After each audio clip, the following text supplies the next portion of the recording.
யாதும் ஊரே யாவரும் கேளீர் தமிழக வெற்றி கழகம் வாழி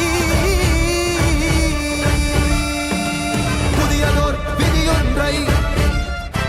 புதுமையாய் நாம் செய்வோம்